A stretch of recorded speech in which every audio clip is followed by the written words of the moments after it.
जय हिंद दोस्तों, मैं अर्जुन सिंह स्वागत करता हूं आपका हमारे अपने परिवार की आप सक्सेस एवरीवन में।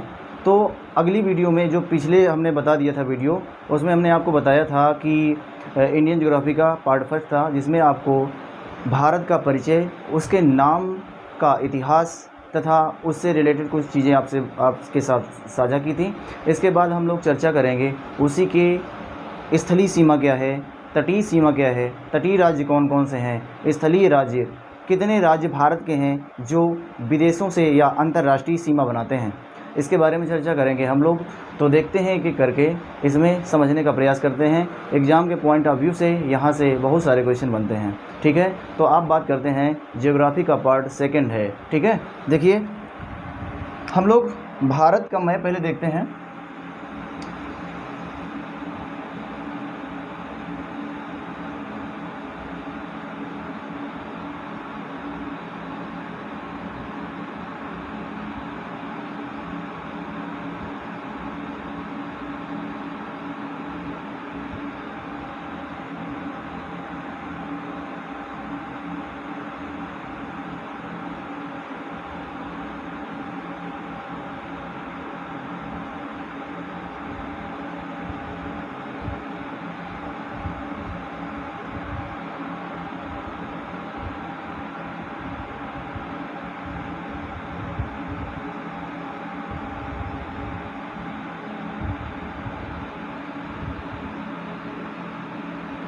ठीक है, तो इंडिया का मैप ये हो गया। अब इसके पूर्वी बिंदु और पश्चिमी बिंदु तो हमने आपको बता ही दिया था, पूर्वी, पश्चिमी, उत्तरी और दक्षिणी बिंदु। तो अब हम आगे चर्चा करेंगे। हम क्या पढ़ रहे हैं? भारत का भूगोल। और इसी में हम बात करते हैं किसके? इससे लगे हुए अंतर्राष्ट्रीय सीमा के, है ना, कि भारत कितने देशों से अंतर्राष्ट्रीय सीमा साझा करता है ना। कितने देशों से अंतर्राष्ट्रीय सीमा है?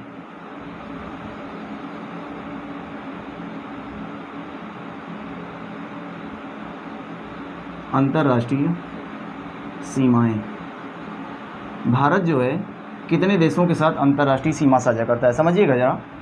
इधर हम देखते हैं कि ये है क्या? नेपाल, ठीक है। और इधर ये आप देख रहे हैं, ये है भूटान। इधर देखेंगे तो ये चीन वाला एरिया होता है, चीन। इधर देखेंगे तो इधर म्यांमार है, ठीक है। और इधर क्या है? कुछ हमारी जो सीमा है वो अफ़गानिस्तान से साझा करती है। तो ये ऊपर क्या है? अफ़गानिस्तान, अफ़गानिस्तान, ठीक है। और ये इधर आ जाएगा तो पाकिस्तान, ठीक है। तो अफ़गानिस्तान की कितनी सीमा साझा करती है भारत के साथ, और पाकिस्तान कितनी करती है, चीन की कितनी करती है, नेपाल के साथ कितनी सीमा साझा करती है, भूटान के साथ कितनी सीमा साझा करती है, और म्यांमार के साथ। और आपका बचा ये क्या? बांग्लादेश, क्योंकि सबसे ज़्यादा सीमा साझा करने वाला देश है कौन? बांग्लादेश। इसकी जो सीमा है ना, जो भारत के साथ सीमा साझा करती है, वो 4096.7 किलोमीटर सीमा साझा करती है, जो क्या है? सर्वाधिक सीमा साझा करता है, सर्वाधिक है।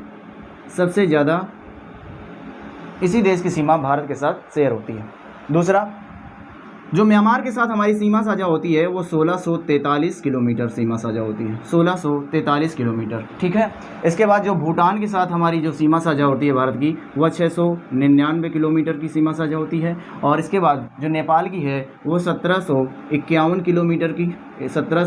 किलोमीटर सीमा साझा करता है भारत।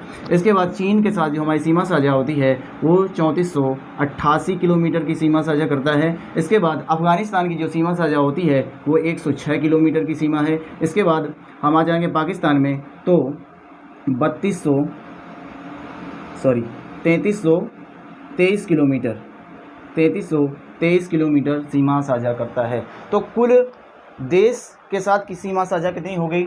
1 2 3, चीन हो गया, 4 5 6 और ये 7। मतलब कुल जो स्थलीय सीमा साझा करने वाले हैं, अंतर्राष्ट्रीय सीमा किससे? स्थल से। स्थलीय सीमा साझा करने वाले जो देश हैं वो कितने हैं? 7 देशों के साथ हमारी सीमा साझा होती है। अब पूछेगा कि तटीय प्लस स्थलीय सीमा साझा करने वाले देशों की संख्या क्या होगी। तो देखिए इधर आप देखिए क्या इधर देखिए क्या पड़ता है, इधर दिख रहा है, इधर दिख रहा है, नीचे या दिखेगा, नीचे यहाँ दिखेगा। चलिए तो क्या है, इधर क्या है, श्रीलंका है, ठीक है ना, अब दिख नहीं पा रहा होगा शायद, इधर श्रीलंका है और इधर जो है तो अंडमान निकोबार है।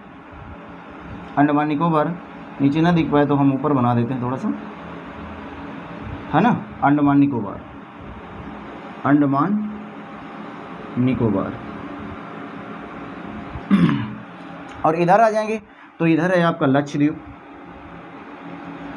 है ना, तो ये तो भारतीय द्वीप में लक्षद्वीप आ जाता है। लेकिन हमारी देश के साथ सीमा साझा होती है, उसकी बात करेंगे तो देखो यहाँ पर पड़ता है मालदीव, क्या पड़ता है, मालदीव, है ना, मालदीव के साथ सीमा साझा होती है। और दूसरी क्या, ये देश हो गया, और क्या हो गया, श्रीलंका, ये क्या है, श्रीलंका के साथ सीमा साझा होती है। इस प्रकार से 2 देश और हो जाते हैं। तो स्थलीय और तटीय सीमा जब मिला दे जाए तो प्लस तटीय सीमा की बात करेगा 2 तटीय देश। इस प्रकार से टोटल स्थलीय प्लस तटीय सीमा कितनी हो गई, 9 कुल देश हो जाएंगे, 9 कुल देश कितने हो जाएंगे, 9। तो ये आपसे क्वेश्चन पूछा जा सकता है, आप बता सकते हैं, ठीक है। अब इसमें आपसे सबसे ज़्यादा सीमा साझा करने वाला बांग्लादेश, सबसे कम सीमा साझा करने वाला स्थलीय देश कौन किसके साथ साझा करता है, तो अफगानिस्तान 106 किलोमीटर, ठीक है ना। अब हम लोग बात करते हैं इसकी हैं कि कौन कौन से ऐसे स्थलीय कितने राज्य सीमा साझा करते हैं। भारत के ऐसे कितने राज्य हैं जो अंतर्राष्ट्रीय सीमा साझा करते हैं। तो कुल राज्यों की बात करेंगे, इसको आप नोट कर सकते हैं। इसके बाद हम बताएंगे कि कितने ऐसे राज्य हैं जो भारत के ऐसे कितने राज्य हैं जो अंतर्राष्ट्रीय सीमा साझा करते हैं या अंतर्राष्ट्रीय सीमा बनाते हैं। तो ये क्वेश्चन कई बार पूछा भी जाता है, तो उसकी हम चर्चा करते हैं।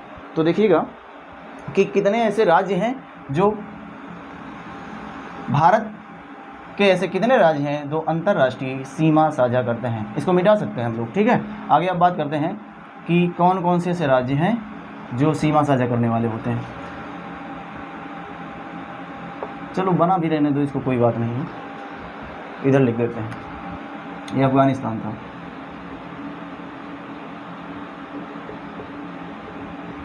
ठीक है। म्यांमार 1643।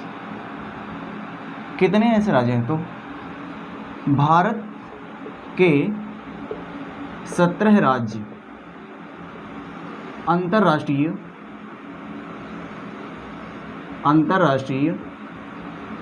सीमा बनाते हैं,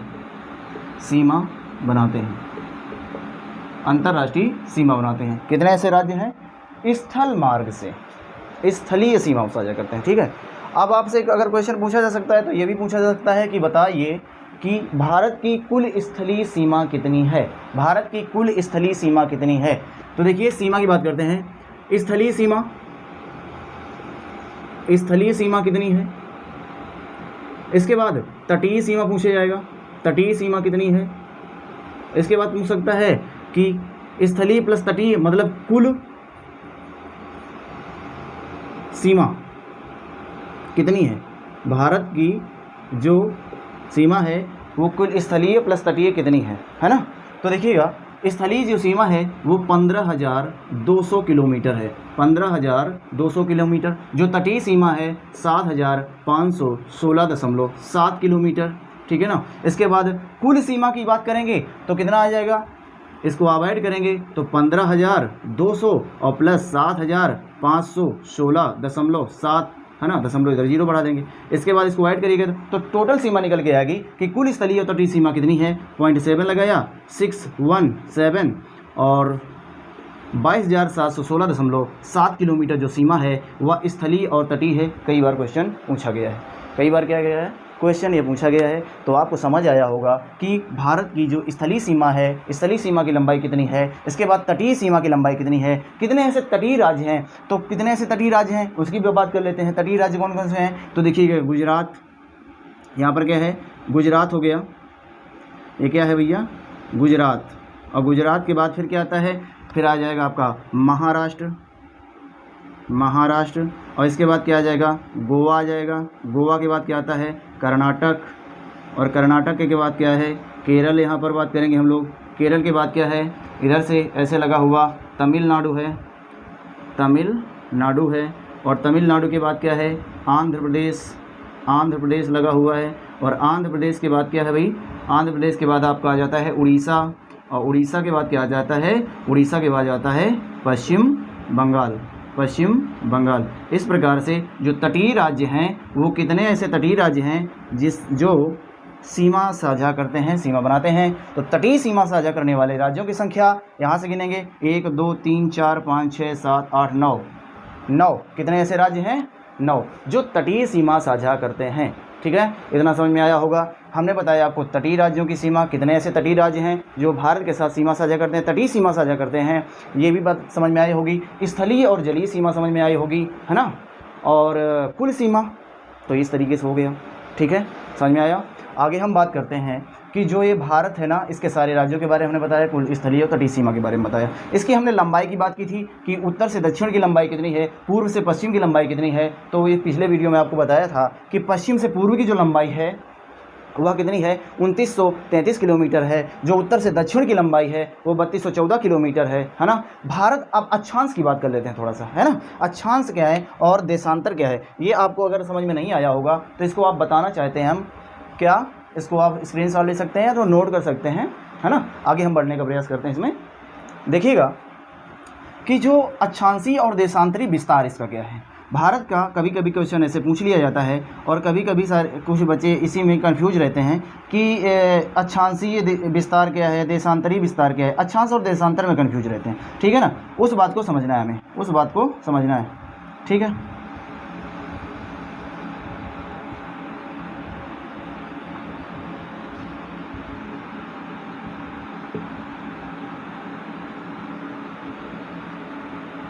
तो अक्षांशीय और देशांतरी विस्तार की बात हो जाए जस्ट।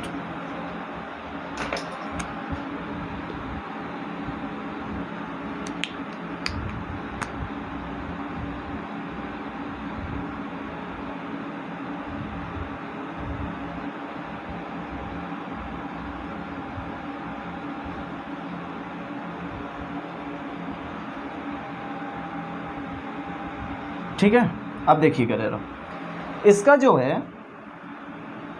अब हमने बात की कि देशांतरी विस्तार और अक्षांशीय विस्तार। आपने ग्लोब में देखा होगा, ये जैसे पृथ्वी हो गई और पृथ्वी के बीचों बीच ऐसे रेखाएं जाती हैं, जो ऐसे पैरेलल रेखाएं जाती हैं अक्षांश रेखाएं कहलाती हैं। जो ये क्षैतिज रेखा होती हैं, इस तरीके से काल्पनिक रेखाएं होती हैं। ये ऐसा नहीं है कि कहीं पर खींच दिया गया है ऐसी रेखाएं, ये काल्पनिक रेखाएं हैं, ठीक है ना, ये काल्पनिक रेखाएं। तो ये 0 डिग्री रेखा है, इक्वेटर लाइन भूमध्य रेखा या विषुवत रेखा के नाम से जाना जाता है। ऐसे ही देशांतर और ये गोलार्ध हो गए आपके, उत्तरी गोलार्ध, दक्षिणी गोलार्ध। तो यहाँ से भी जो रेखाएं जाती हैं इस तरीके से, उन्हें जो ये परपेंडिकुलर लाइन है उन्हें हम किस नाम से जानते हैं, इन्हें हम देशांतरी रेखा कहते हैं। और ये अक्षांश जो ये परपेंडिकुलर हैं अर्थात लंबवत रेखाएं हैं, इन रेखाओं को क्या बोलते हैं, देशांतर रेखा बोलते हैं, देशांतर रेखा के नाम से जाना जाता है। और ये जो क्षैतिज रेखाएं हैं, है ना, उन्हें क्या बोलते हैं, अक्षांश रेखाएं बोलते हैं, अक्षांश रेखा के नाम से जाना जाता है। जो क्षैतिज रेखाएं उन्हें क्या बोलते हैं, अक्षांश रेखा बोलते हैं, और जो लंबवत रेखाएं उन्हें देशांतर रेखाएं बोलते हैं। अब जो भारत है ना, उत्तरी पूर्वी गोलार्ध में स्थित है। कहाँ पर स्थित है, उत्तरी पूर्वी गोलार्ध में स्थित है। जो ये कर्क रेखा के बीचों बीच से होकर के जाती है भारत के यहाँ ना 23.5 डिग्री पर। यहाँ पर भारत की जो स्थिति है तो वो उत्तरी पूर्वी गोलार्ध में स्थित है। लगभग किन्हीं अक्षांशों के बीच में, कितने अक्षांशों के बीच स्थित है। अगर पूछा जाए कितने देशांतर के बीच है तो भी आप बता सकते हैं। ऐसे मतलब कैसे देशांतर, कितने ऐसे देशांतर होंगे जिनके बीच भारत आएगा। ऐसे जो परपेंडिकुलर लाइन, ऐसी कितनी लाइनें होंगी जिनके अंदर भारत आएगा। समझ पाएंगे ना, मतलब कितनी ऐसी क्षैतिज रेखाएं होंगी जिनके अंदर भारत पाया जाएगा, उसकी स्थिति कहाँ पर है। और ऐसी कितनी देशांतर रेखाएं होंगी जहाँ पर भारत की स्थिति पाई जाती है। ठीक है, तो देखिएगा भारत जो है ना, वो नीचे से देखो दक्षिणतम पॉइंट इसका देखेंगे तो दक्षिणतम बिंदु जो कन्याकुमारी है वो 8 डिग्री 4 मिनट पर है ना। और उसका उत्तरी जो बिंदु है ना, इंदिरा पॉइंट है, वो कितने पर है, 37 डिग्री 6 मिनट पर है, 37 डिग्री 6 मिनट पर है। तो इसका कौन सा विस्तार हो गया, ये कौन सा है, ये अक्षांशीय विस्तार है। मतलब ये जो रेखाएं जा रही हैं इस तरीके से, ऐसे परपेंडिकुलर रेखाएं जा रही हैं, तो इसका अक्षांशीय विस्तार। अगर पूछेगा भारत का अक्षांशीय विस्तार क्या है, अक्षांशीय विस्तार की बात करें तो अक्षांशीय विस्तार क्या है, 8 डिग्री 4 मिनट से लेकर के 37 डिग्री 6 मिनट तक है ना। इसके बाद हम देशांतरी विस्तार की बात करें, जो ऐसे लंबवत रेखाएं जाती हैं, इन ऐसी लंबवत रेखाओं के बीच भारत कहाँ पर स्थित है, तो आप बता देंगे कि 97 डिग्री 68 डिग्री 7 मिनट से लेकर के 97 डिग्री 25 मिनट में भारत का देशांतरी विस्तार है। तो आप देशांतरी विस्तार की बात करेंगे, देशांतरीय विस्तार भारत का क्या है, आप बता देंगे कि 68